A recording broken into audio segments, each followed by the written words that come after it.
Ethanol and renewable fuels been in the news over the past couple of days, but there's still more work to be done on those topics. Brandon Kern joins me, Senior Director of State and National Policy with Ohio Farm Bureau. First things first, renewable fuel standard numbers released by the EPA last week. Obviously, there's always some good and some bad. What do we find out in those numbers? Yeah, I think for the most part on the ethanol side, we're seeing a proposal for steady increases in the volume that would be under that requirement, which is a good thing for corn growers. I think if you talk to folks on the soy side, they may be a little bit disappointed in the numbers there for biodiesel. So it's a little bit of a mixed bag, but overall, I think we're making a lot of progress in making the argument that renewable fuels raised right here in the U.S. of A. by American farmers is something that's going to be a big player here in the future.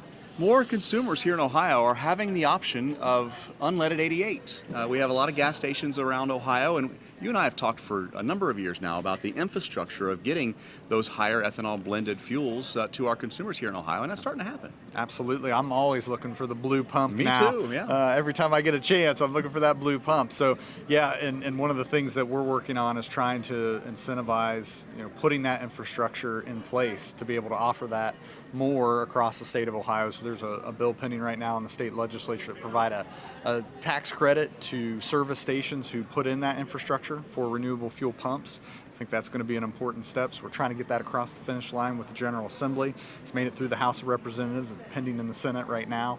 And we're hopeful here in this lame duck session, in the waning days of the current General Assembly here at the end of the year, that we can get that across the finish line. Well, and when you talk about state and national level, this lame duck, obviously there's going to be an opportunity to get things done, but it might halt some activity on some important legislation as well, talking about E15 and year-round sales. Mm-hmm. Here in Ohio, you and I have talked about what Governor DeWine has done on that front, kind of push that envelope a little bit. At the national level, though, might be stymied by some other things. Yeah, I mean, the governor's action here in Ohio has been really important, and honestly, I think it's a very big part of driving the conversation we're now having at the national level, because he and a few of his Midwestern counterparts in states across the Midwest kind of pushing this issue forward by taking action in their individual states. And lo and behold, we have the American Petroleum Institute on board now with a proposal that they never have been in the past to find a national fix for making sure that we can offer E15 all year long. Right now we're limited in the summertime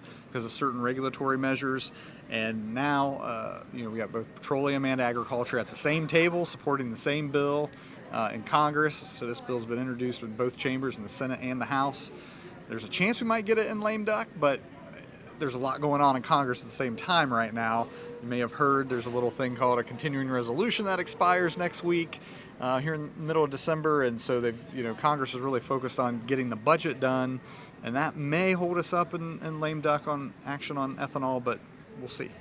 Strange bedfellows between agriculture and petroleum industry. Why are we seeing this coalition all of a sudden? Well, I think that it's just an evolution of this policy, and I think petroleum is more and more coming around to, maybe willing to give up a little bit of market share to have, an agriculture-based product blended into theirs versus some of the alternative policies that have been proposed out there. And so you're starting to see those two sides come together a little bit more, which is a good thing for domestically produced liquid fuels here in the U.S. As we talk, we're wrapping up the 104th annual meeting of Ohio Farm Bureau and got through all of our policy book and made those changes that came up from the county level here to the state level. What are some of the issues that our delegates brought to the floor this year? I think what jumps out to me is development pressure on farmland. I think in terms of the policy that we discussed, new policy we passed, it's very top of mind for farmers here in Ohio. I mean, we're seeing it from multiple different fronts.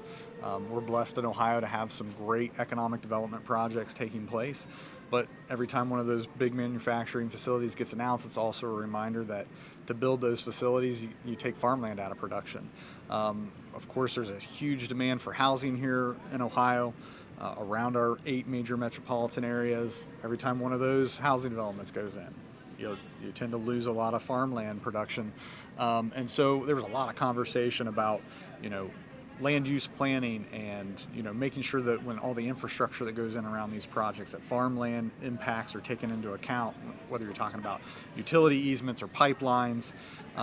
We passed some new policy on solar, so we now support as an organization the idea of an impact fee on solar development sites, where the idea here is that when you have a solar development site, an impact fee would be paid, and then that funds generated from that impact fee could then go in to being able to use to purchase farmland easements, permanent easements to protect farmland from a farmland preservation standpoint and other places around the state. So a lot of policy around all this pressure we're feeling when it comes to development.